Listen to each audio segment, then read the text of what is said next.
Welcome everyone to this first lecture about streaming. In today's world, we are all more or less familiar with watching videos on YouTube or Netflix. These platforms are also often called by a more general name like OTT or over the top and VOD or video on demand. These are all video streaming platforms. In this lecture, we are going to talk about what we understand by streaming in the context of these types of services. The term streaming is quite broadly used to mean many different concepts. For our purpose, we will call it streaming when media is consumable over a network without having the whole media available. When we say consumable, it generally means that the media is ready to be played on some device. But it can also mean that we are recording in one place and processing for distribution in another place. In this case, it can also be called streaming when we can start the processing without transferring the whole media first. Let's say you have a device like a smartphone or a tab and it is offline now, so you don't have any network connection. But you have some video files on your device that you can play with a player app. When you are playing a media like this, obviously it cannot be called streaming. Now let's say you turn on the Wi-Fi or mobile data and connect to a server on the internet to play a media from that server. Now, depending on the server configuration and your player, it can happen that the entire video will be transferred to your device first before you can play it. This also cannot be called streaming. But if it happens that only certain required parts of the media is downloaded before starting to play, and it can start playing without downloading the whole media first, then we can call it streaming.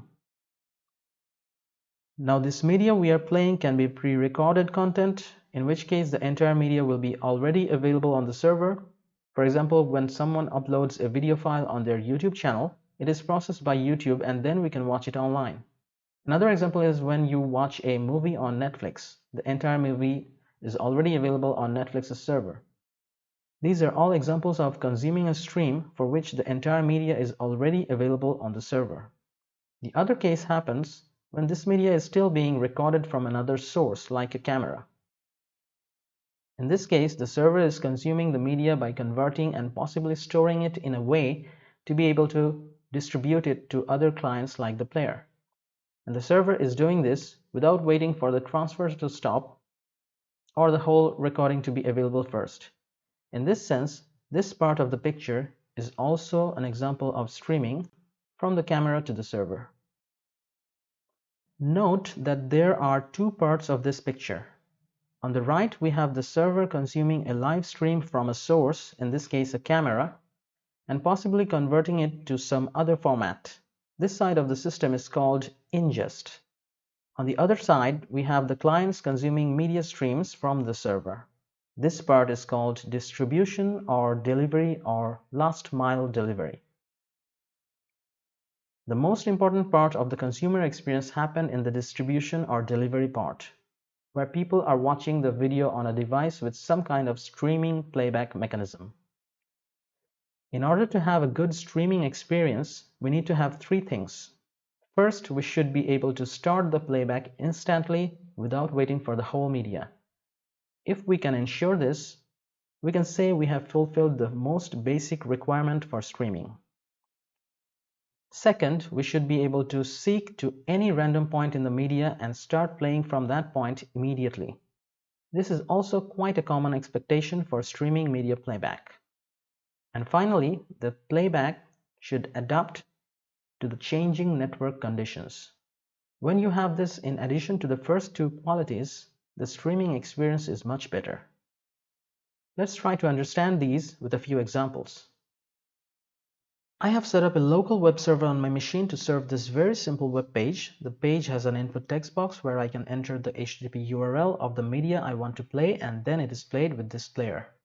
I will also keep the Chrome DevTools open just to keep an eye on what's going on in the network tab. I have also set up a few media files in the same local server for this demo. So I will now start by pasting the URL of an MP4 file, which is around 263 megabyte in size, and it is called unstreamable.mp4. Then I can click play and it will start playing. we can see in the network tab that there are several requests to the server. The last request is still downloading the file as it is being played, but it had to first download the whole file once before it could start the playback. So we cannot call it streaming. Now let us clear this and play the next file, which is called unseekable.mp4. For this one, we can see that there is no request to download the whole file. It is a single request which is downloading the file as it plays. So this can be called streaming because it fulfills the first requirement that we don't need to wait for the whole media before we can start playback. But this is very basic and there are some problems. For example, the playhead is not advancing. This is a pre-recorded content and I would like to jump to the middle of the video. But notice what happens when I click anywhere on the timeline. You see that it gets reset to the beginning of the video and starts all over. So although this is streaming, this is a pretty bad experience for the user. Now let's clear this one also and play the third example, which is called pseudo-seekable.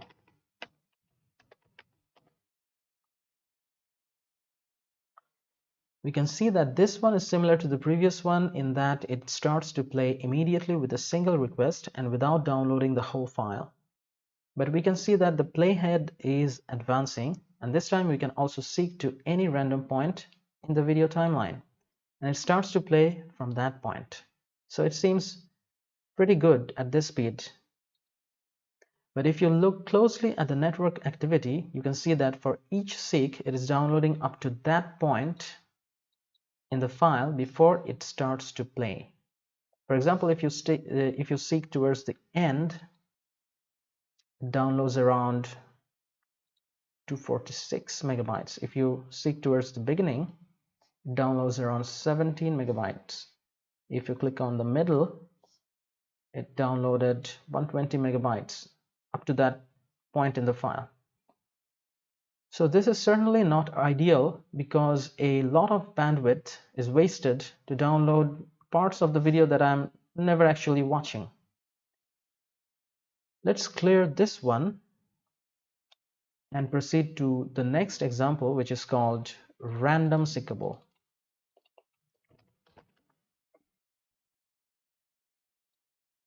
This is also like the previous one that does not need to download the whole file to start the playback.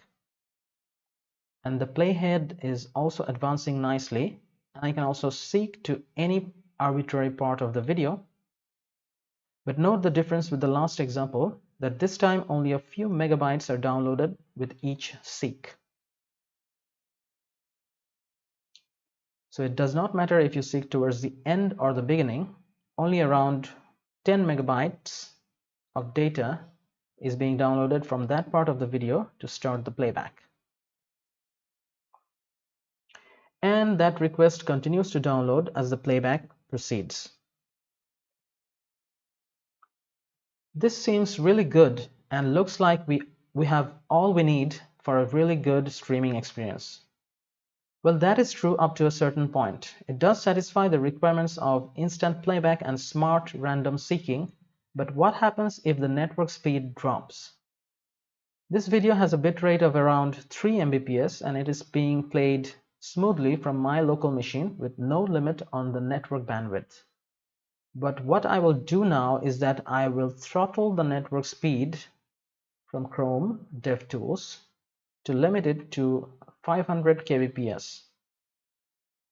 And then I will seek to another point in the video just to trigger a request, a new request. We can see that this time the playback is suffering. The playback is stalling the video until it has downloaded enough data to start playing a few frames. Then it plays those frames and stalls again because the network speed is lower than the video bitrate. If I remove the throttling, then the playback is smooth again with no buffering delays. So let's see what happens with our next example. It is not an MP4 file. It is an HLS file called adaptive M3U8. This one also started to play instantly, but we see something interesting is going on in the network. After downloading the initial M3U8 file that we specified in the URL, the player is downloading lots of other small files as it proceeds with the playback. These are segments of the media, and each segment seems around 800, 900 kilobytes in size. And the file paths of these recent segments seem to indicate that this is a 720p quality of the media being played now. And we can of course randomly seek to any point in the video, and the player can instantly download from that segment and play. Now let's see what happens if we suddenly have a drop of the network speed to 500 kbps like before, which can happen if we are moving from a home Wi-Fi to a bad cellular internet connection while playing the video. So we can see that the segments being downloaded after the change is from a lower quality of 240p, and the file sizes of these segments are also much smaller, around 120, 130 kilobytes per segment. We can see that the visual quality of the video has also degraded, but the good thing is that it is not getting stalled for buffering. The playback pretty much stays smooth. You can seek to a different place, and then there will be some initial delay to get the segments of that portion, but then it starts the playback without buffering delays. Now let's say we come back to a better network by removing the throttling. We can see that the player detected this and started to fetch segments of higher quality. So it switched back to 720p again. So this is really cool. This is called adaptive bitrate streaming. But there is more. Currently we can see that the player height is more than 480 pixels. So the player is downloading the next best quality of 720p that is available and fits within the available bandwidth. Now watch what happens if I reduce the player size so that it has a height less than 480. You can see that the player switched to 480p immediately because it thought that this quality is more than sufficient for a display window of this size. And anything more than that would be a waste of bandwidth. So in addition to changes in the network conditions, the player is even adapting to the changes in display space or resolution. This can be useful if you want to have a smart playback experience on mobile devices when switching between full screen and a smaller window. That will also try to optimize your mobile data usage. Let's try to summarize what we learned in this introductory lecture. We learned about what we understand by streaming media and how it is very different from just plain downloading. We talked about two legs of a streaming system. One is called ingest, and the other part facing the consumer is called delivery or distribution. We discussed about three very important qualities related to great playback experience. That is, the playback needs to start instantly without delay. We need to be able to seek randomly to any point in media to play immediately from there. And we need adaptive streaming to deal with varying network conditions or even dynamic display resolution. Finally, we saw some really cool step-by-step demos where with each step we had an improved streaming experience. Hope it has been a good introductory session for you to the world of streaming. Let's dive deeper now with the next lectures. See you soon!